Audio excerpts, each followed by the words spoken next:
Bienvenidas nuevamente a nuestro simposio Diálogo entre Naturaleza, Espacio y Subjetividad en las Literaturas de la América Latina. Eh, en esta primera mesa vamos a exponer Javiera, Macarena y quien habla. Vamos a comenzar con Javiera Quevedo, que es estudiante de Magíster en Estética Americanas del Instituto de Estética de la Pontificia Universidad Católica de Chile, y cuyas áreas de investigación se centran en las relaciones entre imagen y palabra, teoría feminista y teoría material, supongo nuevas materialidades, ¿no? Eh, el título de lo que va a leernos es Un paisaje a la escucha en las instalaciones Aural y Minga de Cielo Oscuro, del Cielo Oscuro de Cecilia Vicuña. Sí, gracias. Voy a compartir pantalla. En este trabajo abordo las instalaciones Aural y Minga del Cielo Oscuro de la poeta y artista visual Cecilia Vicuña, para analizar la escucha poética del paisaje como una forma de relación con lo viviente, que se abre a la posibilidad de la agencia de lo no humano. Tomando como punto de partida el concepto de paisaje de W.J.T. Mitchell en Landscape and Power, y el de su suspensión estética propuesta por Jens Sanderman en Tierras en Trance, observaré de qué modo las instalaciones de Vicuña desestabilizan el paisaje a través de una metáfora espacial y sonora que expone su crisis y multidimensionalidad, proponiendo una experiencia sensible del otro material, los no sujetos que Jane Bennett describe en Vibrant Matter, y que como el humano comparten una existencia precaria y abierta creativamente al futuro. En la introducción a Landscape and Power, Mitchell plantea que el paisaje es un medio de intercambio entre el humano y lo natural, el yo y el otro, y por lo tanto es dinámico, refleja cómo afectamos el ambiente, cómo éste nos afecta, y cómo naturalizamos y representamos estos intercambios. El autor entiende el paisaje como una acción o proceso por el cual se forman las identidades sociales y subjetivas, una imagen que pone en evidencia las relaciones coloniales, históricas y estéticas. Jens Sanderman en Tierras en Trance reflexiona que las artes pueden suspender la razón moderna que objetiva la naturaleza y la pone al servicio del humano para crear nuevas relaciones con ella. El trance del paisaje es aquello que en el mundo colonial vuelve a ensamblar en el inconsciente el espacio y el tiempo del sujeto y la comunidad escindidos por una violenta historia de desplazamientos y rupturas temporales. La suspensión del paisaje abre una posibilidad sensible a la reunión de humanos y no humanos en un horizonte de igualdad ontológica, que ya no depende del sujeto. Jane Bennett se refiere a estas agencias como cuasi agentes o como fuerzas de trayectoria, con trayectorias, propensidades y tendencias propias. Cecilia Vicuña explica que su propuesta artística surgió de una experiencia de unión con los elementos del paisaje. Cito: mi trabajo precario nació en el momento en que vi la luz, el océano y el sol me percibían tanto como yo los percibía a ellos. El trabajo reconoció ese intercambio. Diversos territorios como la costa chilena, los cerros de la cordillera de los Andes, el desierto de Atacama, bosques, parques y grandes ciudades han sido parte de sus poemas espaciales. Macarena Gómez Beris, a propósito del documental Concón, reflexiona que Vicuña insiste en que el paisaje regional es un sitio de ocupación y desaparición colonial, que debe ser contrarrestado a través de actos performativos y reiterativos. En ese sentido, la obra de Vicuña expone las problemáticas ambientales que la economía extractivista trae a localidades, anunciando la inminente desaparición del paisaje o su transitoria presencia con la esperanza de una transformación futura.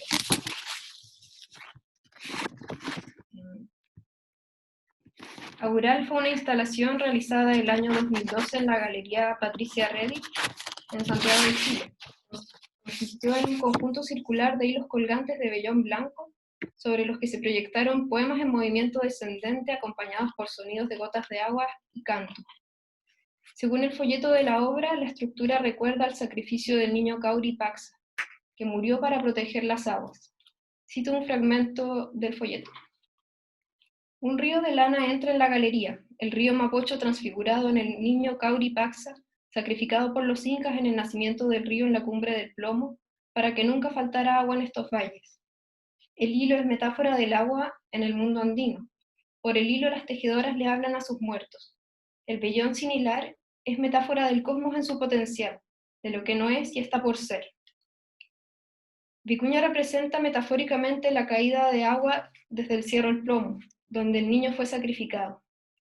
Siguiendo a Mitchell, Macarena Ursúa señala que una instalación como Aural haría una representación de una representación del espacio, en cuanto a práctica, del paisaje en la sala de la exposición de galería.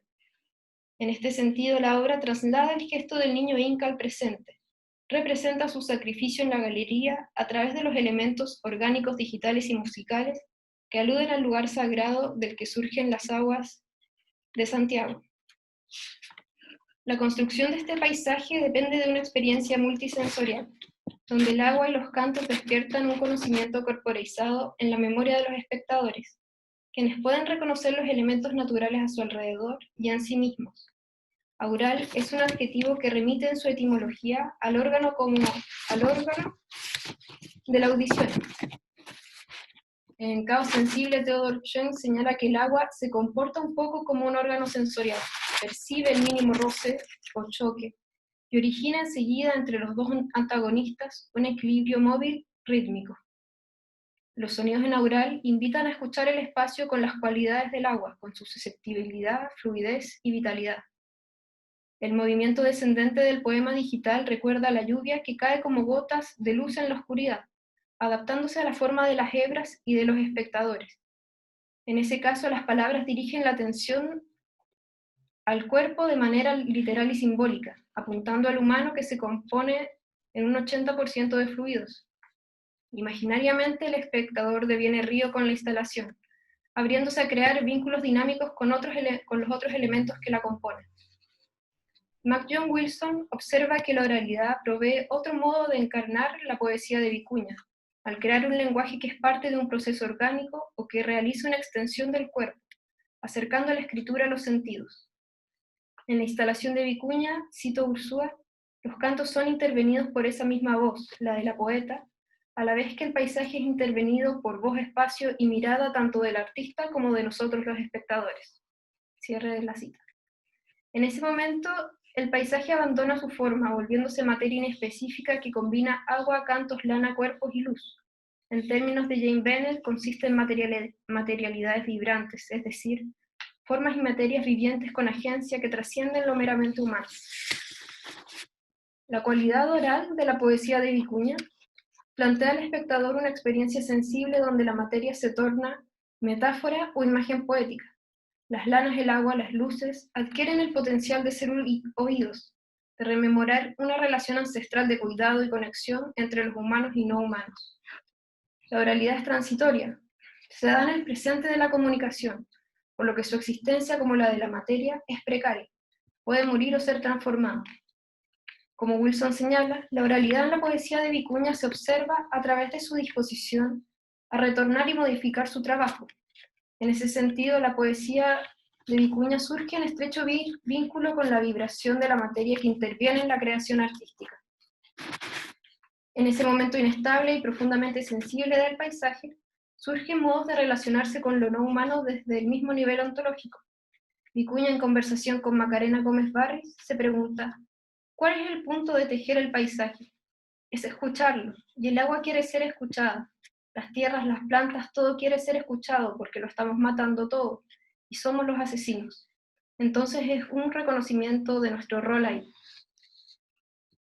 En Aural el paisaje se vuelve poesía en el espacio para ser entendido ya no solamente como representación de las relaciones coloniales entre sujeto y objeto, sino también como experiencia sensible que lleva la atención del humano al sufrimiento del río Mapocho, seco por la privatización de las aguas y el calentamiento global. En Minga del cielo oscuro, el paisaje nocturno funciona como una metáfora material abierta a las propuestas de científicos y artistas unidos en la preservación de la vida y el legado ancestral. A partir de la residencia Cuyur en el Observatorio Astronómico La Silla, Vicuña invitó a diversos colaboradores a exponer sus descubrimientos en la muestra que se llevó a cabo en el Centro Cultural España en Santiago, durante octubre de 2019. Involucró performance, poesía, fotografía, instalación, conferencias, música y video. En la inauguración, Vicuña recitó su Poética de la Oscuridad para motivar el encuentro literal y metafórico con la materia oscura, la porción del universo que no podemos ver porque no emite luz.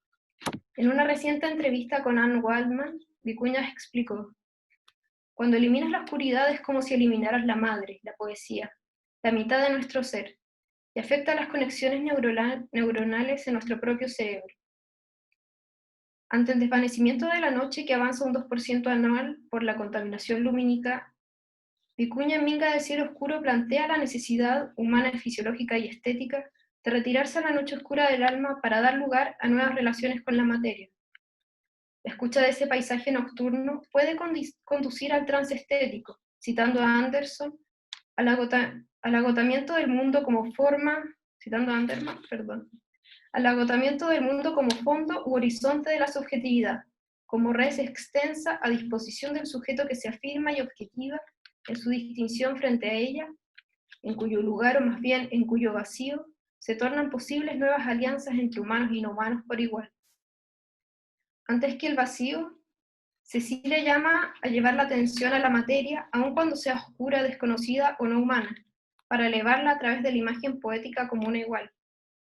En poemarios como Instant del 2002 e Itu de 2004, Vicuña introdujo el imaginario cosmológico al interior de su obra, a partir del que Vera Coleman comenta: tanto la física cuántica como varias cosmologías indígenas interpretan el universo como una red de relaciones dinámicas en lugar de un conjunto de objetos aislados e inertes. En Minga del cielo oscuro, la sonoridad poética es un saber indígena que se complementa con los descubrimientos contemporáneos de la astronomía, arqueología y neurociencias. La muestra expuso ofrendas funerarias de hayitas encontradas en la excavación de Paola González en el sitio arqueológico El Olivar. La investigadora, en su conferencia Tecnologías de Encantamiento y Simetría de Ayita, vinculó el arte de Ayita con las técnicas de sanación chamánicas de los pueblos vivos del Amazonas, explicando que los complejos dibujos de las vasijas podían vincularse con el canto chamánico utilizado para reordenar el tejido orgánico de un enfermo. En la misma sala donde se expusieron las cerámicas, un video mostraba una toma desde el cielo de los bailes chinos, agrupaciones locales de origen indígena del norte y centro de Chile que danzan en honor a la Virgen.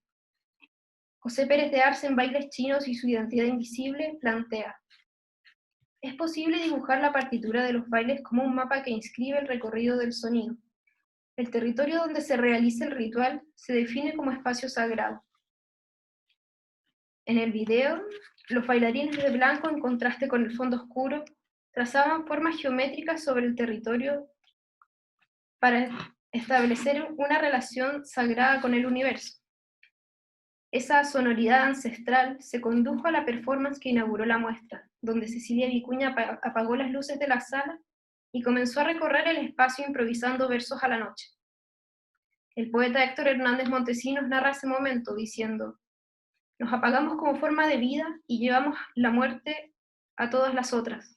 Cecilia pidió apagar la iluminación de la sala y cada uno de nosotros, de manera espontánea, pidió perdón a la oscuridad, a la noche que estamos asesinando y a los animales y plantas que agonizan por nosotros. Cierro la cita. En ese momento, el centro cultural se volvió un espacio sagrado. La experiencia corporal de la oscuridad permitió abrir la conciencia del sujeto a la escucha del sufrimiento del paisaje, que es su propio sufrimiento. La escucha implica una actitud ética, abierta a discernir a los no sujetos, y una conducta de detención y pausamiento de las actividades productivas para reconocer el propio rol en el daño a los otros. Como inaugural, la representación del paisaje en Minga del cielo oscuro plantea una relación de cuidado entre el humano y el universo que no es propia de la razón moderna, sino de una memoria indígena a la que se puede acceder a través de la investigación científica o experimentar por medio de la sonoridad de los bailes chinos y de la poesía. La pertinencia de distintos saberes científicos en la muestra reside en la inespecificidad del paisaje, que ya no es meramente sitio de exploración científica o representación cultural de una zona de sacrificio, sino más bien inmensidad vibratoria, abierta al intercambio disciplinar y al encuentro de temporalidades y agencias. Como plantea Anderman, lo estético en su volverse inespecífico también dejaría en un sentido radical de ser un distintivo humano para tornarse en cambio un modo de entendimiento posible en un mundo postnatural. Así, la propuesta multidisciplinar de Vicuña consiste en un trabajo tanto individual como colectivo en el sentido más universal. En Aural y Minga del cielo oscuro, la sonoridad de la materia no humana sana la ceguera del sujeto moderno a través de la escucha poética. La noche oscura es pura, dijo Vicuña en la performance de la Minga. Lo representó en Aural. Percibir la unidad entre humanos y no humanos puede ser complejo solamente a través del lenguaje de la razón, de la ciencia, para lo cual la escucha poética facilita ingresar a la oscuridad, al espacio de suspensión estética donde surge la sonoridad del paisaje, trascendiendo los límites del medio cultural y creando nuevas relaciones colaborativas, con el potencial de preservar el futuro, la muerte y la vida. Gracias. Gracias por su atención.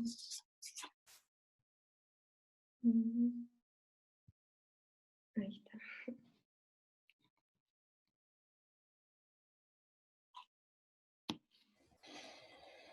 Muchas gracias, Javiera.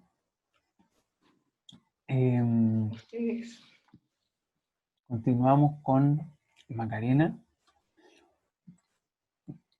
que es estudiante del doctorado en literatura chilena hispanoamericana de la Universidad de Chile y se desempeña como librera en librería Lolita, además de colaborar como editora del mismo sello. Sus áreas de investigación involucran la crónica latinoamericana, la literatura brasileña y las escrituras autobiográficas. La ponencia que nos va a presentar hoy se titula Animalidades y el despliegue de nuevos sujetos en De ganados y de hombres, de Ana Paula Maya. Gracias, Pablo. Gracias a los y las asistentes, a pesar de los inconvenientes que tuvimos al comienzo.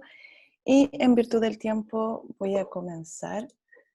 Traje algunas citas. Entonces, bueno, esta presentación intenta ofrecer una aproximación a la obra de la escritora brasileña Ana Paula Maya, y tiene un epígrafe de Melanie Joy, de su libro ¿Por qué amamos a los perros, nos comemos a los cerdos y nos vestimos con las vacas? Y dice así: no entendemos la conducta de comer carne del mismo modo que entendemos el vegetarianismo, como una opción que tomamos a partir de una serie de premisas sobre los animales, el mundo y nosotros mismos. Muy al contrario, lo vemos como lo natural, lo que ha sido desde siempre y lo que siempre será. Comemos animales sin pensar en qué hacemos ni en por qué lo hacemos, porque el sistema de valores que subyace a esta conducta es invisible. Fin de cita. Las teorizaciones en torno al extenso debate sobre la idea del fin del mundo ha tenido un vuelco en los últimos años, en tanto han surgido nuevas conceptualizaciones para comprender los alcances de la crisis ambiental, de las dinámicas de consumo y de la producción y tratamiento animal. Dentro de este marco se ha propuesto la idea del antropoceno, la cual, en palabras de Viveiros de Castro y Débora Danowski, nos presenta la perspectiva de un fin del mundo, cito, en el sentido de lo más empírico posible, es decir, como un cambio radical de las condiciones materiales de existencia de la especie, viene suscitando una auténtica angustia metafísica. Esa angustia, muchas veces casi pánico, se ha expresado en una desconfianza ante todas las figuras del antropocentrismo. Fin de cita. De acuerdo a este planteamiento, el antropoceno no marca necesariamente el fin de los mundos por venir, más bien se plantea como un límite del mundo actual. En este sentido, sabemos que el mundo existe antes que la humanidad y seguramente seguirá existiendo luego de ella. No obstante lo anterior, se ha vuelto urgente preocuparnos por los alcances de esta crisis y se ha puesto al sujeto en el centro de esta, como responsable y también como víctima.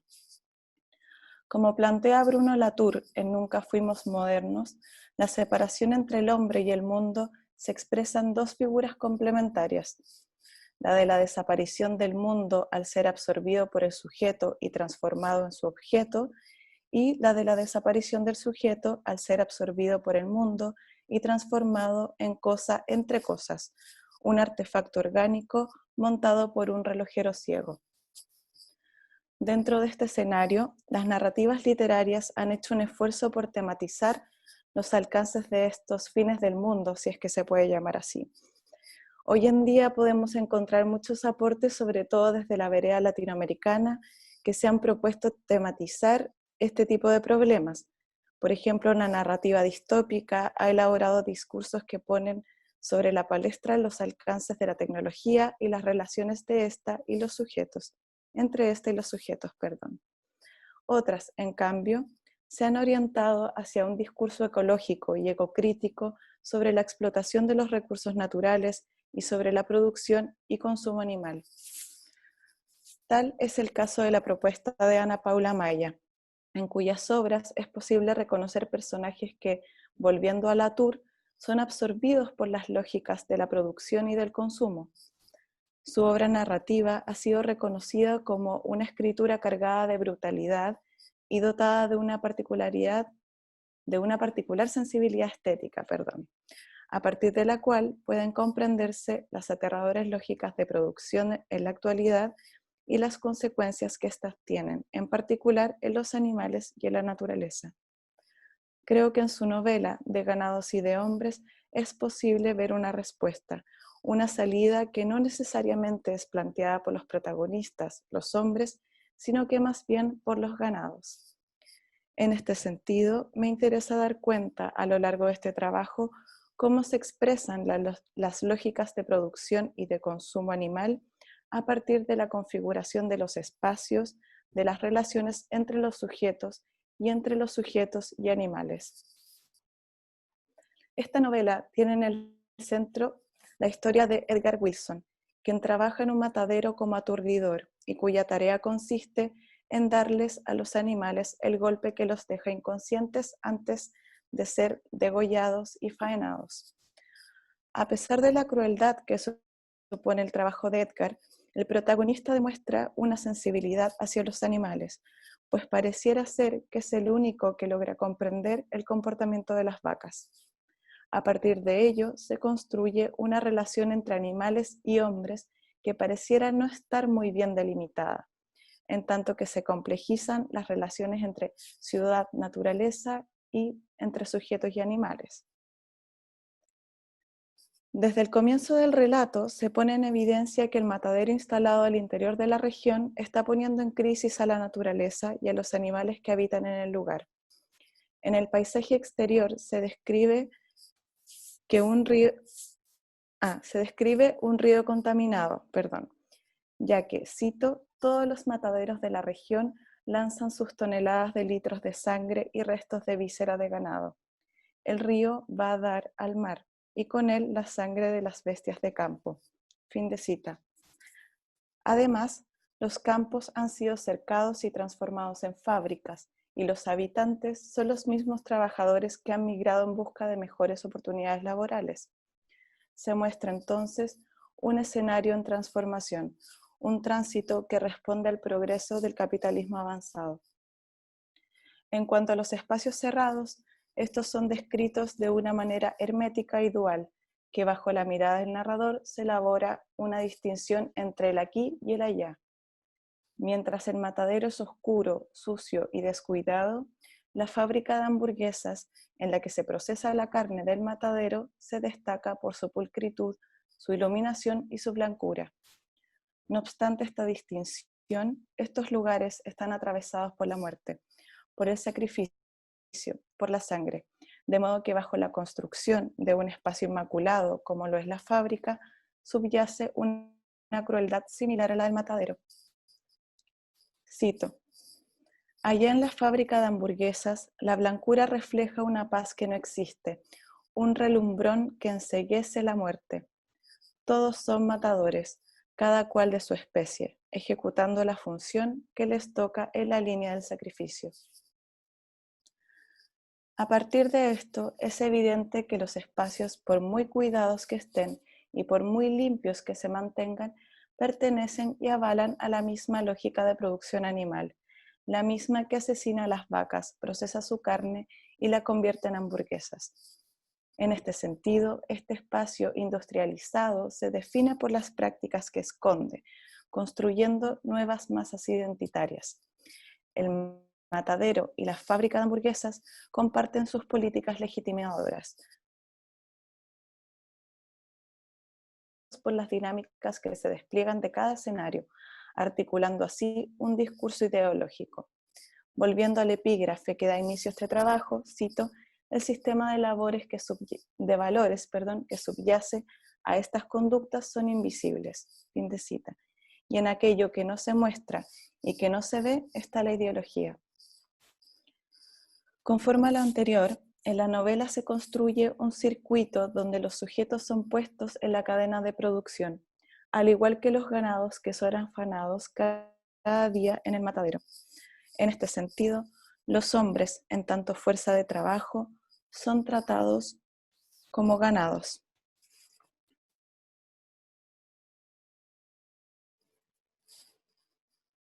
Cito: así como las piezas de ganado se asemejan entre sí, haciéndose difícil distinguir una de otra, también con los hombres parece ocurrir lo mismo. La línea del tiempo es como la línea de la muerte, no puede cortarse. Fin de cita. Dentro de este escenario, la figura del protagonista responde a las prácticas propias de la producción animal. Sin embargo, Edgar Wilson cultiva una relación afectiva con las vacas que debe aturdir. Pareciera que él sí conoce al ganado, comprende su comportamiento y es por ello que su labor se tiñe de una sensibilidad impropia del lugar en el que trabaja. Cito: lo que hace Edgar Wilson es encomendar el alma de cada animal que voltea y ponerlo a dormir antes de que lo degüellen. No le da orgullo el trabajo que ejecuta, pero si alguien debe hacerlo, que sea él, capaz como es de sentir piedad por los seres irracionales. Hasta ahí la cita. Si bien conoce los alcances de su trabajo, el protagonista también sabe que no puede cuestionarlo. No hay mucho que pueda hacer más que intentar dar a las vacas una muerte sin sufrimiento. Esta sensibilidad se ve también reflejada en su relación con la naturaleza y su entorno. Al final de su jornada, Edgar prefiere la soledad, la oscuridad y el silencio de la noche, cuando las máquinas dejan de funcionar. Es una persona, cito la novela, es una persona que sabe escuchar el silencio, incluso cuando los demás, en vez de hablar, sueltan apenas un suspiro, un jadeo. La vida en el campo, lo hizo parecido a los rumiantes, y siendo él un hombre del ganado, logró alcanzar un equilibrio perfecto entre los temores de los seres irracionales y las fantasías abominables de quienes los dominan. Hasta ahí la cita. La similitud evidente entre el protagonista y los ganados abre la posibilidad de elaborar un nuevo tipo de relación que de alguna manera disuelve la dicotomía de la dominación. Edgar Wilson establece una relación afectiva con las vacas porque se ve en ellas. De hecho, justamente antes de matarlas, las mira en los ojos y en ese momento en que él y el animal se enfrentan, se conectan y se identifican.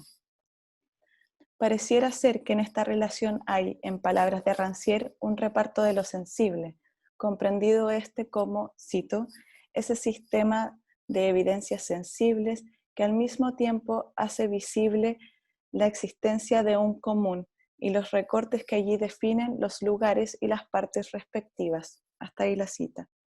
De acuerdo a ello, la sensibilidad expresada por el protagonista hacia las vacas dice relación con la identificación de ese espacio común que está repartido. Lo curioso de esto es que en este espacio se despliegan afectos que no son propios del lugar, pues se esperaría que en él los trabajadores estuvieran determinados por el espacio que habitan. Sin embargo, pareciera que la sensibilidad hacia los animales no es suficiente. Bajo la producción industrial de la carne para hamburguesas, Edgar Wilson y las vacas corresponden a lo mismo, un eslabón más de la cadena. Es por ello que a pesar de la sensibilidad que expresa, no tiene la posibilidad de abandonar su trabajo. De hecho, la novela se cierra con la imposibilidad de un futuro próximo distinto al que tiene el protagonista. Cito la novela. Quizás más adelante consiga otro trabajo, uno limpio. Por el momento seguirá volteando cerdos. Impuro pero moralmente aceptable. Así es como se siente. Nunca nadie le pedirá que sea otra cosa, porque los hombres como él son pocos, los hombres que están para matar. Los que están para comer son muchos, y comen sin saciarse nunca. Todos son hombres de sangre, los que matan y los que comen. Nadie es impune. Hasta ahí la cita. Sin duda, a lo largo de esta novela se hace más audible y cercana una crítica a la producción y el consumo animal, invitándonos a reflexionar sobre nuestros propios hábitos. No obstante lo anterior, desde la perspectiva humana, pareciera no haber un horizonte próspero dentro de esta lucha. De hecho, este relato ofrece una respuesta desde el punto de vista animal, cuando son las mismas vacas las que se organizan y deciden salvarse con un suicidio colectivo. Cito la novela. Por decisión tácita, los tres se quedan mirando cómo el ganado se desplaza tranquilo y cuando ya todas las cabezas salieron del galpón, se ponen a caminar siguiéndolas de cerca.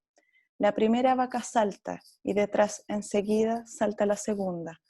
Bronco Gill trata de evitarlo, pero se lo impiden Edgar Wilson y Helmut, ya decididos a mirar sin más aquel espectáculo de terror. Y así siguen, una detrás de la otra, hasta que la última se lanza al abismo después de emitir un largo mugido. Desde el borde del despeñadero miran abajo, pero no alcanzan a ver nada.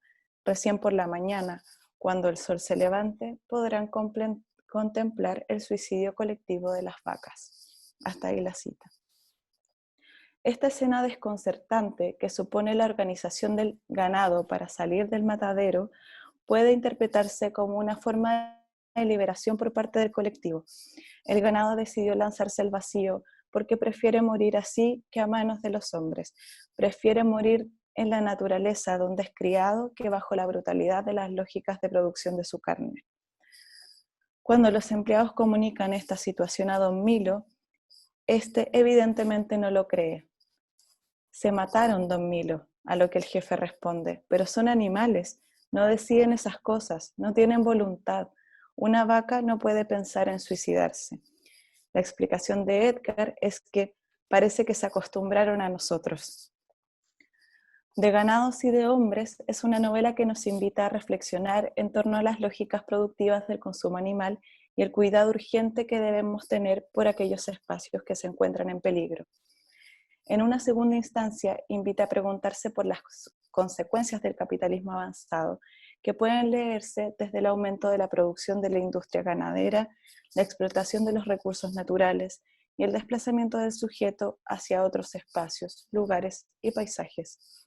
El surgimiento de nuevos sujetos sugiere nuevas relaciones no solo con el espacio productivo, en este caso la industria ganadera, sino que se vuelve aún más urgente revisar el trato y explotación de animales por parte de los hombres. Retomando la idea del antropoceno como un momento de nuestra historia que apunta hacia el fin de la epocalidad como tal, debemos comprender que este es nuestro presente, este es nuestro tiempo. No obstante ello, aquí, en el presente, se revela un tiempo sin porvenir. En palabras de Viveiros de Castro, un presente pasivo, portador de un karma geofísico, cuya anulación está enteramente fuera de nuestro alcance, lo cual hace más urgente e imperativa la tarea de mitigarlo. La pregunta es entonces, ¿cómo podemos hacerlo? Muchas gracias.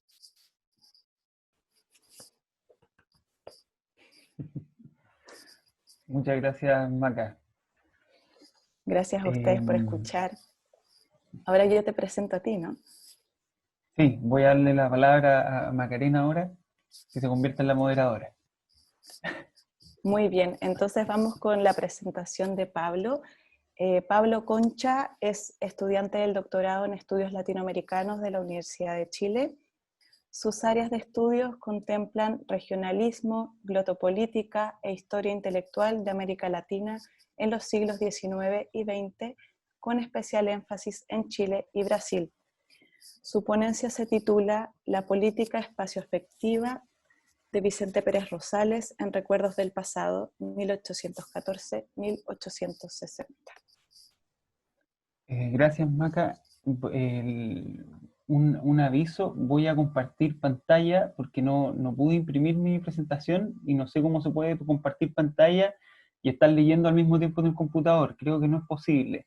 Entonces me metí con otra identidad, que es Loreto, que es mi pareja, y entonces voy a compartir la pantalla de ella, que tiene el PowerPoint. Un poco enredado, pero bueno. Este es el título actual, Naturaleza y Comunidad Política en Recuerdos del Pasado de Vicente Pérez Rosales. Menos pretencioso y más directo. Ok, comienzo. Las memorias de Pérez Rosales, Recuerdos del Pasado, 1814-1860, son hasta el día de hoy una especie de pariente pobre en la literatura chilena decimonónica. Frente a la importancia que se ha dado al Martín Rivas o a la obra de Lastarria, y llamativo el poco interés que recae sobre la obra de Pérez, quien a pesar de ello fue calificado por Manuel Rojas como la mejor prosa de aquel siglo y por Jaime Concha como superior a la de Blesgana en fuerza y vitalidad. El principal estudioso de la obra de Pérez Rosales ha sido Javier Pinedo, quien además de prólogos le dedicó un estudio sobre las temporalidades de la narración. Un par de trabajos más completan el cuadro de la producción crítica sobre el autor. Uno de los principales, quizá el más acabado hasta hoy, sea el de Guillermo Feliu-Cruz, del año 34, quien descubre las profundas contradicciones ideológicas de Pérez y radiografía certeramente su talante político. Siguiendo un diagnóstico similar, Concha afirma que lo suyo es un, cito, liberalismo plebeyo, proveniente de una familia aristocrática, implicada directamente en la independencia de Chile. Pérez Rosales fue, sin embargo, un aventurero que pasó buena parte de su vida entre ciudadanos de a pie e inmerso en los más naturales. Desde Santiago pasó a Río de Janeiro, luego a París, después al Valle Central de Chile, en que estuvo cruzando la cordillera hacia Argentina también, traficando ganado. Más tarde fue a buscar oro a California, cuando la fiebre del oro. Volvió a Chile a colonizar el sur con los alemanes, y para ello tuvo que ir a Europa a buscar a esos alemanes, a hacer propaganda como viceagente de colonización. Fue pues un hombre que vivió y fue testigo de varios de los hitos que dieron una fisonomía particular al siglo XIX, tanto estética como políticamente. Otra cosa que él también vio de primera mano fue la pugna entre clásicos y románticos en Francia, por ejemplo, Víctor Hugo. En sus recuerdos del pasado, Pérez revela un pensamiento que participa al menos de tres momentos históricos: la fundación del Estado-Nación, su consolidación y su modernización, por lo que se debate entre el republicanismo de los padres de la patria, el liberalismo de la generación del 42 y el positivismo que se instala hacia el último tercio del siglo. Aun cuando empezó a escribirse a mediados de la década del 40, este fue un libro que se escribió de manera desordenada por muchos años, muchas décadas, el libro encuentra su primera edición en 1882 y su versión definitiva, muy aumentada, prácticamente, o sea, demasiado distinta a la primera, en 1886, año en que el autor muere. Es decir, la escena de escritura principal, en que el autor reúne materiales acumulados por años, suma otros nuevos y da una estructura acabada al relato, corresponde a su madurez, en que es un político más bien conservador, que sirve distintas diputaciones y senadurías, pero que además tiene una enorme fe en la ciencia, la técnica y la industria. Esta escena de escritura sobrescribe la representación de la experiencia de la mayoría de los espacios naturales en el texto, sean nacionales o internacionales. Sin embargo, si prestamos atención a los episodios narrados, notaremos que no todas las valoraciones espaciales obedecen a este espíritu de empresa. Mi hipótesis es que la narración es motivada sobre todo por un deseo de modernización liberal, pero que tal deseo es contrapesado por una idea de republicanismo político. Propongo que esto se puede ver en la representación y en la relación que el sujeto dividido de las memorias se hace de la naturaleza, pues como dije, la naturaleza es el principal medio en que desarrolla la acción el protagonista. En Recuerdos del Pasado, la naturaleza obtiene al menos dos sentidos distintos. Un sentido utilitarista, que la considera como materia prima para un progreso nacional proyectado, es decir, la producción de riqueza económica, o bien el asiento de la colonización alemana, y un sentido humanista, que supone un cierto equilibrio entre el humano y una naturaleza admirada y considerada fuente de goce. Bajo esta luz, el sujeto también se convierte en un resonador de los afectos que en él suscita el mundo natural. Ambos sentidos son abordados con retóricas distintas, las que a su vez corresponden a formas de saberes distintos también. Así, el sentido utilitarista está gobernado por los discursos científicos, entre los que destaca el discurso maestro del positivismo, y allí encontramos entonces el discurso de la minería, la geografía, la hidrografía, la cartografía, entre otros. Mientras que el sentido humanista está vehiculizado por una retórica neoclásica que privilegia el motivo literario del locus amoenus, el de la Arcadia, y que también acude a analogías con la pintura artística de la época. El clasicismo de los recuerdos ha sido bien destacado desde temprano, ¿no? Aún así, algunos insisten en decir que es un libro romántico, etc. Pero estos dos últimos sentidos parecen escapar, o sea, este último sentido, ¿no?, parece escapar de la sobredeterminación nacionalista que pesa de gran manera en el primero. Aun cuando casi ninguna representación de la naturaleza corresponde exclusivamente a uno o a otro, lo que sí se observa es una presencia mucho mayor del sentido positivista en el texto. Esto nos sorprende si recordamos que desde su nombramiento como viceagente de colonización alemana, Pérez Rosales irá acentuando un perfil que lo acabará convirtiendo al bando de los que Bernardo Subercaseaux denominó positivistas industrializadores, que se extienden por el siglo XX. La prueba más contundente de tal viraje es su papel como fundador de la Sociedad de Fomento Fabril, o sea, la actual SOFOFA, organización que él mismo presidió en 1883 y 1884. Sin duda es en virtud de este sentido utilitarista del mundo natural que Pérez participa del binomio sarmientino, civilización-barbarie. De hecho era amigo de Sarmiento, ¿no? Sarmiento le mostró Buenos Aires en su tiempo, pero solo hasta cierto punto y con consecuencias interpretativas distintas a las de textos como Facundo o Viajes por Europa, África y América.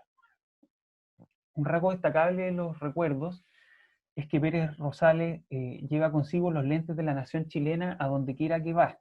En su tránsito por Europa y Estados Unidos nunca pierde de vista la realidad chilena, sea la contemporánea o la pasada, la que se convierte en resumidero obligado de sus juicios sobre la realidad extranjera y los avances civilizatorios que observa, sean estos adelantos técnicos u obras de ingeniería. Los fenómenos del mundo natural extranjero que más llaman su atención son aquellos que él puede relacionar con el caso chileno, ya sea por analogía o por una potencial asimilación. Del territorio que circunda la ciudad de Burdeos hace la siguiente observación.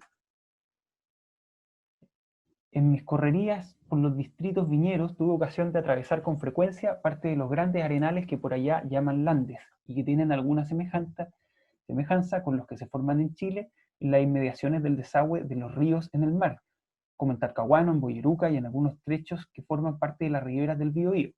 Esta clase de arenales, cuyas arenas movedizas no solo no se prestan al cultivo, sino que impulsadas por el viento, invaden e inutilizan cuantos terrenos cultivables están en sus inmediaciones, y que se consideraban no hacía muchos años en Francia como enteramente inútiles, son en el día allá una verdadera fuente de riquezas. La industria agrícola ha logrado vencer la inestabilidad de las arenas y ha encontrado además árboles útiles que se placen en ellas. No dudo que lo que se hace en Francia, en las landes, pudiéramos hacerlo nosotros con igual provecho en nuestros arenales. Se me está apagando el computador, voy a conectar. Un segundo, por favor.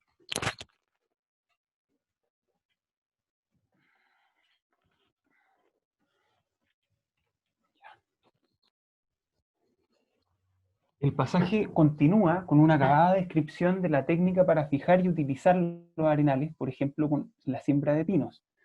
Nótese que de ningún modo una reflexión tan plenamente positivista como esta podría haber estado disponible para el muchacho de 23 años que era Pérez Rosales en 1830, año en que se inserta el episodio y año también en que Comte comienza a publicar su curso de filosofía positiva. Aquí es necesario acudir a la clásica distinción entre el sujeto del enunciado y el sujeto de la enunciación para sostener que en los recuerdos lo que acontece es una sobreescritura de los pasajes de infancia y juventud, una sobreescritura que se explica por el contexto de escritura del texto, como indiqué antes. En este sentido podemos afirmar que el factor de mundialización de los recuerdos es el pragmatismo progresista del sujeto de la enunciación, que tiñe buena parte del relato. No me interesa extenderme más sobre este sentido de la naturaleza, pues ha sido bastante trabajado ya por la historia intelectual y cultural latinoamericana, sobre todo a partir de Sarmiento, ¿no? El segundo sentido, decíamos, es el de un humanismo que tiende a equilibrar la relación entre humano y naturaleza. Escribo tiende, digo tiende, porque el humanismo de todas maneras ubica en un lugar privilegiado al hombre. Así describe Pérez Rosales la naturaleza que encuentra en el trayecto desde San Francisco, Estados Unidos, a Monterrey, México. Pasadas las primeras serranías que llaman de la costa, acompañado de varios sonoreños que volvían desengañados a sus hogares, entramos en un extenso valle cubierto de pastos y de flores, donde abundaban tanto las aves y sobre todo las ardillas, que parecía que estos agilísimos y graciosos cuadrúpedos brotaban como por encanto de nuestros pies. Manadas de ciervos se acercaban como lo hacen nuestros guanacos. Fin de cita. De la cita rescato la mezcla entre los motivos clasicistas del locuo Moenus y de la Arcadia, el prado floreado, la prodigalidad de criaturas caracterizadas con placidez, el disfrute del espectáculo natural concebido como un espacio que linda con lo mágico. Nótese además que el cierre vuelve a analogar un elemento de la fauna extranjera con uno de la chilena, aunque nuestro imaginario actual difícilmente admita comparar a un ciervo con un guanaco. Este sentido humanista o neoclásico me parece importante porque muestra de qué manera Pérez Rosales elabora algo que ya no es la consideración distante de la naturaleza, sino una experiencia en ella más atenta a su percepción directa que a su potencial rendimiento explotatorio. En otro lugar también afirma que, cito, el suelo de los contornos del lago Yanquihue se encontraba textualmente hablando empedrado con avellanas y la miel en todas partes. La retórica neoclásica encontrará un uso distinto cuando el sujeto se enfrenta a la naturaleza de un modo más sensorial, como un cuerpo que en cierta medida se abre a aquella, muy en cierta medida, ¿no? Esto se puede apreciar en un pasaje que acontece a orillas del lago Yanquihue, cuando se traslada a una puntilla del volcán Osorno que se hunde en las aguas del lago. Entonces, dice: tiene la naturaleza caprichos que referidos parecen sueños, sin que por esto se aparten de la realidad. Aquella puntilla no era otra cosa que el remate de un poderoso derrame de antigua lava que, habiendo penetrado aguas adentro, colmando con su volumen la hondura, formaba un vasto muelle natural cuyo extremo acantilado anunciaba suma profundidad. Parece que las lavas líquidas y candentes al entrar en las aguas se habían crispado, pues formaba con su repentino enfriamiento las más fantásticas figuras. Tenía aquel precioso muelle el aspecto de antiguas ruinas deterioradas por la acción del tiempo o desquiciadas por la de las raíces de la poderosa vegetación que compartía con ellas el terreno. Veíanse que ahí y allá como arcadas destruidas y fantasmones de lava mohosa cubiertos de lechos, a los cuales prestaba sin esfuerzo a la imaginación formas de estatuas mutiladas, y no pocos coposos coihues, bien que carcomidos por la edad, daban claras muestras de que la erupción volcánica creadora de tan pintoresco paisaje debía contar con más de 100 años de fecha. Este hermoso pasaje muestra la percepción de Pérez bastante libre de la determinación nacionalista. Es notable que, enfrentado a un paisaje de formas inusuales, el narrador pronto lo elabore acudiendo a referentes pictóricos europeos. La comparación con formas artísticas familiares neutraliza el potencial perturbador del inusitado paisaje. Así, las formas crispadas y el confín pronunciado del muelle de lava hirviente son apaciguadas por el agua del lago. Lo que podría ser estéticamente disruptivo para el sujeto es transformado en una visión placentera. La imagen tiene rasgos de la pintura clasicista y la romántica, así como de la estética de los parques ingleses de la época. De hecho, en otro lugar, compara el Prado del Valle de Sacramento con, cito, un interminable parque inglés, fin de cita. Parque inglés que en el siglo XIX se extendieron por toda Europa para un tipo de parque. El caos, el descontrol, la falta de forma que se ofrecen al sujeto son de esta manera expulsados de la cita, o bien integrados. Las antiguas ruinas, forzadas por un suelo poderoso, las arcadas cubiertas de lechos a las cuales se prestaba sin esfuerzo la imaginación, formas de estatuas mutiladas, son elementos que encontramos, por ejemplo, en la pintura del francés Claudio de Lorena, pintor clasicista del siglo XVII, que de hecho inspiró lo que sería la estética del parque inglés surgida a inicios del siglo posterior. Las ruinas y las estatuas mutiladas son también características de este tipo de parque. Por último, nótese que esta escena poética, que parece un sueño que semeja a un jardín o un parque, termina abruptamente cuando Pérez recuerda que debe continuar su misión civilizatoria y volver a enfrentarse con una naturaleza tan indómita como peligrosa. Ha sido una interrupción a un mundo cotidiano signado por la dificultad. El locus amoenus del sentido humanista en la naturaleza es la otra cara de la moneda del positivista, pero aquí se llega a él por la cita directa a un saber estético que deriva de la facultad imaginativa. Aquí hay otras ruinas, estas son de José Carlos de Borbón, también tercer cuarto del siglo XVIII, y aquí también observamos arcadas. Las arcadas en el anterior están ahí en el puente, ¿no? Y acá están más bien más arruinadas, y los arcos son arcos romanos, ¿no? No son los arcos ojivales que están en esta otra pintura, que es del romántico español José Luis Rigalt, que yo no sé si que la habrá visto Pérez, pero yo tiendo a pensar que tiene más que ver con lo neoclásico que con lo romántico su visión, por los arcos ojivales y también por el tipo de luz que, que caracteriza las pinturas neoclásicas. Un poco más adelante Pérez vuelve sobre este motivo. Además de describir los adelantos industriales y comerciales de la colonia Yanquihue, refiere a ella como un asentamiento de casas ordenadas, aseadas, cómodas y bien adornadas, en las que el jardín es lo primero que se proyecta. El jardín.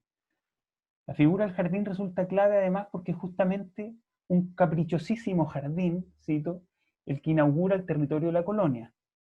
Cito, al separarse del bosque no puede menos el viajero de fijar con agradable sorpresa la vista en un singular jardín lleno de vistosas flores y colocado en el corte transversal de un alerce derribado.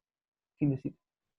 Leo este jardín como una sinécdoque de la relación entre la colonia alemana y la nación chilena a nivel sociocultural. En este sentido es elocuente la imagen del árbol chileno caído, pero fertilizado por la inventiva extranjera. Por su parte es también interesante que el concepto de jardín, que supone una naturaleza controlada, un escenario necesariamente artificial, fruto de una racionalidad estética, es elocuente, digo, que el jardín sea también una de las figuraciones de la Arcadia, que viene a representar la perfección humana, la concordia entre las personas y entre esta y la naturaleza, la felicidad y el placer libres de remordimientos y melancolías. Como explica Stephen Tonsor, el jardín, cito, ya sea como naturaleza perfeccionada y ordenada por la mano del hombre, o el jardín como un oasis arcádico en un mundo caótico y desordenado, viene a actuar cada vez más como un sustituto del retorno en el tiempo a una inocencia virgen de la edad de oro o del Edén. Fin de cita. Estos dos sentidos de la naturaleza, el positivista y el humanista, se relacionan, como adelanté, con corrientes de pensamiento político que suponen comunidades políticas específicas, lo que permite trazar un vínculo cercano entre la fundación de la República en Santiago y la fundación de la colonia Yanquihue, de la que Pérez Rosales fue el principal artífice. En el primer capítulo de los recuerdos, Santiago es figurado como, cito, la joya del reino, del titulado Reino de Chile, fin de cita, que sin embargo sufría un, cito, inmundo engaste, porque si bien se alzaba sobre la fértil planicie del Mapocho, estaba rodeada de basurales. En uno de los últimos capítulos, en tanto, Pérez Rosales llama a la colonia de Yanquihue, cito, la joya del sur de la República, acentuada también sobre suelo fértil y rodeada de naturaleza igualmente bruta. En último término, el concepto del jardín le permite a Pérez Rosales reintroducir algunos valores de la tradición republicana. Así describe la rigurosa y exhaustiva instrucción que se preocupan de recibir los colonos, cuyo influjo benéfico en la población chilena está asegurada por afectar ante todo la dimensión sociocultural. El espíritu de industria individual está necesariamente vinculado al mejoramiento moral de todo el cuerpo social, lo que augura un ejercicio cívico acorde y auspiciado directamente por el Estado. Este carácter democrático vincula el jardín arcádico de Pérez Rosales con otras dos representaciones de espacios rurales. Me refiero a la Pampilla de Santiago, que es el actual Parque O'Higgins, y al Llanito de Portales, que es el actual barrio Yungay, la Quinta Normal. En el primer capítulo, Pérez celebra estos dos sitios como espacios de encuentro entre la oligarquía y el pueblo, los que son pensados de manera orgánica. El periodo que describe Pérez va del 14 al 25, pero 20 años más tarde comenzará el loteo de estos terrenos, lo que acarreará una fractura en el sistema social, pues con el afrancesamiento de los paisajes y la inversión en estos territorios se convertirán en lugares de paseo para la élite exclusivamente. Así Pérez Rosales se resiente de que, cito, la alegre Pampilla, hoy Parque Cousiño, totalmente despojada de su primitivo carácter democrático, solo se destina ahora a la nobleza encarrozada, dejando puertas fuera a la humilde y nacional carreta. Sin decir, este distanciamiento del Parque Cousiño, obra del liberal Benjamín Vicuña Maquena, el mismo que sin embargo prologa la primera edición de los recuerdos, se puede extender a la Quinta Normal, que por obra suya se convirtió en uno de los límites entre el Santiago de la gente decente, entre comillas, y los pobres. En ambos casos de lo que se trata es de la implementación de un diseño urbano que produce segregación social. El jardín que Pérez Rosales funda en el sur está libre de esas divisiones, pues se basa en el poder igualador del trabajo que pone en contacto a alemanes y chilenos en términos de igualdad, donde no hay nobleza encarrozada. La nueva joya nacional es entonces una oportunidad de refundar Chile. Lo que estoy argumentando en definitiva es que Pérez Rosales ve en la colonización no solo una posibilidad de progreso al modo positivista, esto es basado en la ciencia, la técnica y la industria, sino que su antiguo republicanismo también se cuela en las formas de entender la política, la comunidad política anhelada. Esto se logra a través de motivos literarios clasicistas que, lejos de ser una forma disponible que se llena de contenido, implican en sí mismos una política de lectura. Los motivos del Locus Amoenus, la Arcadia y el Jardín Arcádico, además, dicen bastante sobre una fuga utópica de Pérez que le permite omitir la violencia que ese mismo proceso implica.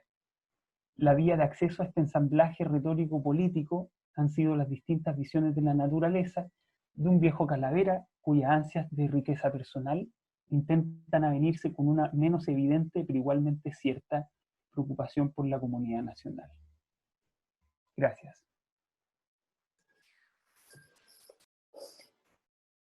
Bien, entonces gracias Pablo por tu presentación. Sí, nos faltaron los aplausos. No sé si alguien tiene alguna pregunta a alguno de los ponentes, a alguna de las presentaciones. Se abre la palabra para quien quiera intervenir. Hola, ¿puedo hacer una pregunta? Sí, claro, adelante. Mientras nos cambiamos. Muchas gracias a las 3 presentaciones, se pasaron. Gracias a los coordinadores y los problemillas prácticos, pero los estamos solucionando. Le tengo una pregunta a Pablo, sobre todo porque tiene que ver con los temas que yo estoy trabajando. Muchas gracias, Pablo, por tu presentación, súper interesante. Y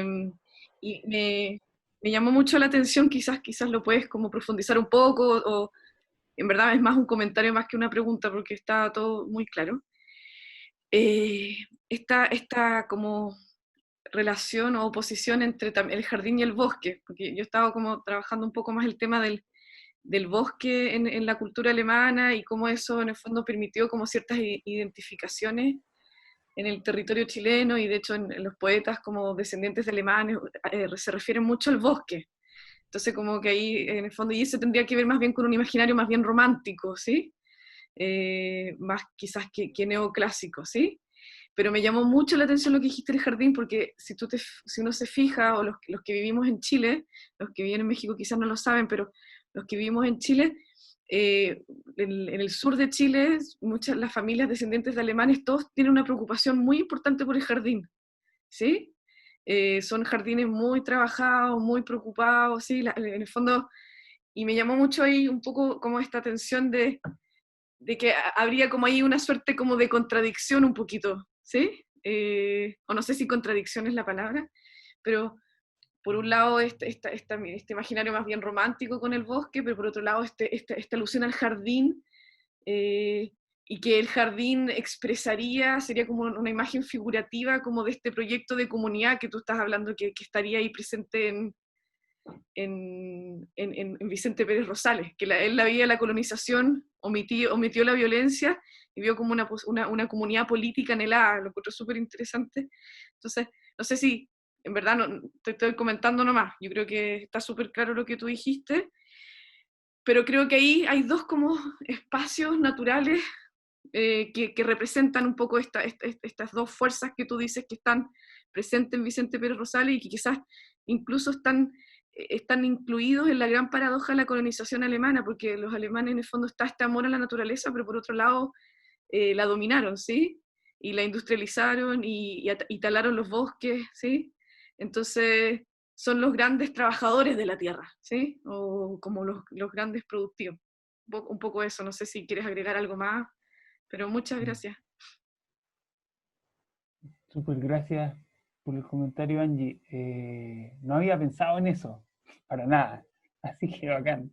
Ah, qué bueno. Creo que tienes mucha razón. O sea, yo diría que como que tenemos que diferenciar bien el proyecto de Pérez y la cabeza de Pérez, su configuración estético-cultural, ¿no? Su inconsciente cultural, con la cabeza de lo que están buscando los alemanes y cuál es su percepción del paisaje y cómo lo articulan retóricamente. Eh, Pérez, o sea, una de las cosas interesantes que encuentro de este libro es que justamente involucra esta dimensión más neoclásica que está ausente por lo general de los textos de esta época porque son todos románticos, ¿no? Es liberalismo romántico clásico, ¿no? Como de Sarmiento para adelante. Entonces acá tenéis a un tipo neoclasicista que de repente como que pelea un poco con el romanticismo, pero que no puede evitar volver hasta en su inconsciente cuando ve una naturaleza bruta, se imagina un parque inglés, ¿no? Se imagina como esa escena racional, porque es su manera de elaborar lo desconocido, ¿no? Lo no familiar. No tengo idea cómo es el corpus, tú sabes mejor, ¿no? El corpus que tú estás trabajando, cómo es concebido el bosque por los alemanes allí, eh, pero el bosque en Pérez Rosales es bastante sarmientino, ¿no? Como que es algo que hay que someter, o sea, él mismo le paga a un indio, Pichijuán, dice, para que queme todo lo que está alrededor de la laguna, y hay como un mes en que pasa todo el sur lleno del humo de esa fogata como interminable. Entonces, nada, yo diferenciaría bien esta mirada de Pérez, que además viene de que él tiene una formación de los clásicos españoles muy fuerte. A pesar de que reniega de la colonia española, la cultura española es súper importante para él. Entonces está citando todo el tiempo el Quijote, por ejemplo, ¿no? Tiene una función pedagógica o didáctica el texto que es muy evidente, que ha sido resaltada desde que se publicó.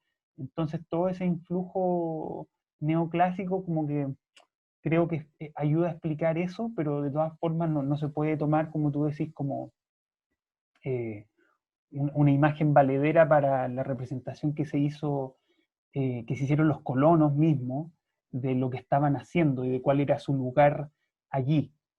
Eh, Eso comentaría, gracias. Gracias a ti, gracias.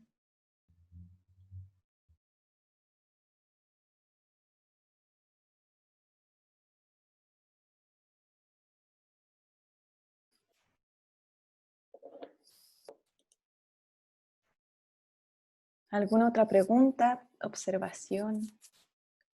Mi pregunta es para Pablo. Tengo que pedir disculpas desde ya, Pablo, si mi pregunta no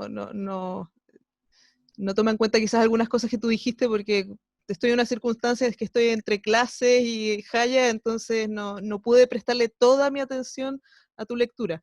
Pero a partir de lo que alcancé a captar, en algún punto al inicio tú hablas un poco de como los desplazamientos en el pensamiento de Vicente Pérez Rosales, ¿no? Que van como desde un romanticismo hacia un pensamiento más cercano al positivismo, ¿no? Y yo creo que esto tiene que ver un poco también con lo que mencionaba Angie respecto de la percepción de la naturaleza o el modo en que se entiende la naturaleza como algo a organizar. Yo siempre tengo la duda, pensando en lo que he trabajado en Sarmiento, de hasta qué punto esos desplazamientos son, si bien existen esos desplazamientos entre estos pensamientos más románticos o positivistas, eh, no tienen que ver también con una cierta apropiación de estos intelectuales latinoamericanos que es mucho más libre respecto de esas escuelas. O sea, ellos tienen como una facilidad como para habitar esos pensamientos de una manera que a ellos no les parece contradictoria, aunque nosotros, pensando en la cosmovisión europea, sí lo podamos ver así. Entonces, no sé cómo ves tú esa relación en el caso de Vicente de Pérez Rosales. Para mí, en el caso de Sarmiento, es súper claro que él simplemente se apropia de ciertos elementos que convienen más bien a la finalidad que él se plantea como intelectual, y en ese sentido acomoda todo eso a un discurso que es propio y que se desmarca un poco de estas escuelas más eh, definidas y separadas. Entonces, por ahí va mi comentario / pregunta. Gracias, Rebe. Sí, yo creo que, o sea, de todas maneras, ¿no? Esto de que hay da la posición periférica, estos intelectuales tienen un uso mucho más libre y original, ¿no? De esa escuela. Yo lo leo en Pérez Rosales, o sea, como lo que yo veo es que hay un republicanismo inicial, ¿cierto? Que es el republicanismo que él toma de la generación que lo antecede, y después termina con un positivismo bien feroz que tiñe todo el relato, como digo en la ponencia, tiñe todo el relato hacia atrás, ¿no? Porque como esto se termina de escribir en la década del 80, él ya no es el tipo que estaba en París mirando las Landes, tampoco es el que fue a California, tampoco es el que estaba traficando ganado, como que es básicamente un empresario. Eh, y veo que hay eh, ¿cómo decirlo? Una reverencia mayor que en Sarmiento por una cierta tradición. Creo que es menos libre que Sarmiento en la apropiación cultural, digamos, por un sentido muy aristocrático, ¿no? Sarmiento no era aristócrata, era lo contrario, ¿cierto? Entonces hay una cuestión del origen social que marca harto también sobre cómo estos intelectuales se apropian del pensamiento, y en el caso de Pérez Rosales es el entenderse como parte de una de las familias fundadoras de Chile, que recibió una educación la educación más completa que había en esa época, que fue uno de los que viajó a París en la década del 20, que muy pocos lo hacían, eh, y esta reverencia de la que hablo lo acerca mucho a un tipo de autoritarismo y a un tipo de pensamiento antiguo régimen incluso, bien conservador. De hecho, el libro se cierra con él besando la espada de la reina Isabel de España, ¿no? Entonces hay cierta tradición española o de antiguo régimen que sigue jugando en su liberalismo plebeyo que menciona Concha.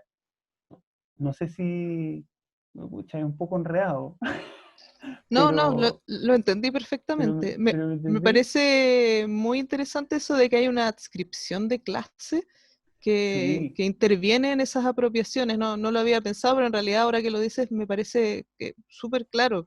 Sarmiento es un tipo muy de clase media, con un cierto arribismo esforzada. intelectual. Sí, y él quiere figurar, quiere ser alguien. Eso lo trabajó Roberto Osben en la historia de Emil Rodríguez Monegal, ¿cierto? Cuando hace su entrada sobre Sarmiento, Osben lo dice bien claramente, como se mete en la cuestión sociológica en la condición sociológica de Sarmiento. Y eso podría... Yo creo que ahí lo que tú mencionaste, la relación con España es clave, porque para Sarmiento España es Sí, absolutamente detestable. claro. Entonces, como decía antes, Pérez Rosales está todo el tiempo siendo consciente de que él es parte de una tradición literaria, ¿no? Y de que él proviene de los clásicos españoles y del Quijote, o sea, es impresionante cómo cita el Quijote, o sea, en todos los artículos, en todos los capítulos lo cita, y de manera súper fina, o sea, además es un súper buen lector de, del Quijote, entonces quiere tener el referente todo el tiempo aquí al lado para validarse, y eso no pasa con Sarmiento, que es mucho más libre, como tú decís, y eso es lo que, por eso es que digo que Pérez es mucho más neoclásico y más apegado a las formas canónicas y establecidas del discurso, en cambio Sarmiento es mucho más chascón, por así decirlo, basta leer la primera parte del Facundo, ¿no? Sí, Como, chascón pero calvo, pero chascón, exacto, sí. chascón, sí. Quizás tiene que ver un poco también con lo que señala Roberto Schwartz en... se me olvidó el nombre del texto. Pero que inicia su libro que es sobre el primer Machado así. Un texto clásico de Roberto Hosmer donde señala que, por ejemplo, todos estos discursos literarios europeos y también intelectuales o filosóficos funcionan como una marca de distinción que implica la adscripción a una clase. Por lo tanto, por ejemplo, en Memorias Póstumas de Brás Cuba, cuando Brás Cuba hace estas digresiones donde habla de Pascal y habla de otro filósofo, la función que tiene es un poco marcar esa clase, marcar esa distinción. Sí, sí, o sea, creo que los recuerdos son la mitologización de Chile y la mitologización de su propia figura, ¿no? Él se construye su figura ahí. Y, y, y esa es la figura, la construyó muy bien, ¿no? Lo acompañaron además, como con la publicidad. Entonces, hasta la década del 50, Pérez Rosales era como bien considerado en los círculos intelectuales, ¿no? Por la imagen que él mismo se construyó. Entonces, Voy a meter la cuchara, incluso uno podría pensar que esto de la construcción del jardín tiene que ver un poco con eso también, Mm. con esta sí, referencia como adscripción exacto. a cierto como imaginario europeo, y que quizás para los alemanes mismos, que en el fondo a los que él se refiere, no era tan así. Pero para él sí, Claro, para él sí, sí po, tiene que ver con esto. sí, sí. Sí, justamente estaba pensando en eso y pensando en lugares como el Parque Cousiño, ¿no? Donde esas organizaciones de naturaleza tienen que ver con una marca donde importamos lo europeo porque entendemos que es lo refinado y por lo tanto podemos instalarlo acá. Somos como los sujetos autorizados para hacerlo. Sí, pero lo interesante es que él está en contra de ese afrancesamiento también, ¿cachai? De esa, o sea, a mí me sorprendió cuando, el Parque Cousiño, él está en contra del Parque Cousiño porque no es democrático. Entonces ahí uno dice como, ¿cómo piensa este tipo? Se mete de nuevo el republicanismo y entonces este positivismo industrializador es como perfecto para refundar una comunidad democrática, ¿no? Claro, habría que pensar en función de que esta es como ideología democrática Mm. espuria, digamos. Por cierto, por cierto.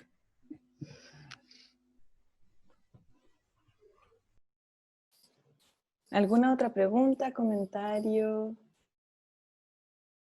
Yo tengo una observación para Javiera.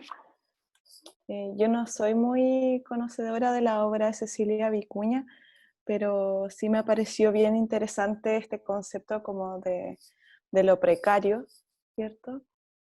Y también con las imágenes que tú presentaste también se me hizo un poquito más visible. Y pensé mucho en la obra de Mónica Bengoa. De alguna manera también ella elabora esta relación entre el paisaje, la materialidad, las letras. No sé si No sé si has podido observarlas. Por ejemplo, está la Still Life Style, que es un texto de Perec que ella lo hace todo con fieltro y empieza como a recorrer esa linealidad del relato en los paisajes, en los árboles, en los troncos. De pronto hay una relación que puede ser productiva también para el trabajo como de la construcción del paisaje, de la materialidad, de lo precario. No sé si te hace sentido. Sí, no conozco el trabajo, pero te agradezco mucho esa recomendación. Vicuña justo trabaja con materiales, repite mucho los materiales que usa, y entre ellos la lana y el vellón son quizás los más importantes y tienen como esa cualidad de que están por deshacerse. Entonces cuando ella, como dice, teje el paisaje con eso, eh, lo teje pero planteando que es una forma precaria, ¿no? Que va a desvanecerse, que va a cambiar, que es susceptible. Así que sí tienen harta relación. También, claro, como con crear poesía visual o poesía concreta con metáforas visuales. Sí, buenísimo. Ahí te puedo mandar algunas Sí, me encantaría. referencias.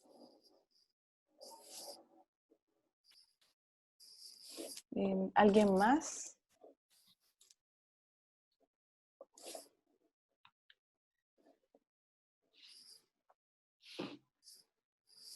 Bien, entonces me parece que estamos ya cerrando nuestra segunda mesa.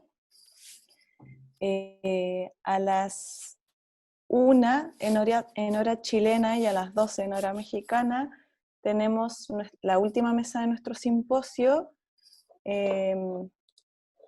Esa mesa se titula El paisaje como mecanismo escritural de la ficción, así que los dejamos a todos sumamente invitados. Van a presentar Andrea Cotto, Ana Traverso y Horst Nichak.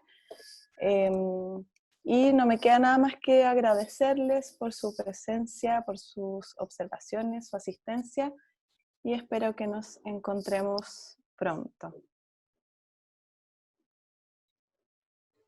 Muchas gracias. Nos vemos. Nos Nos vemos. vemos. Gracias.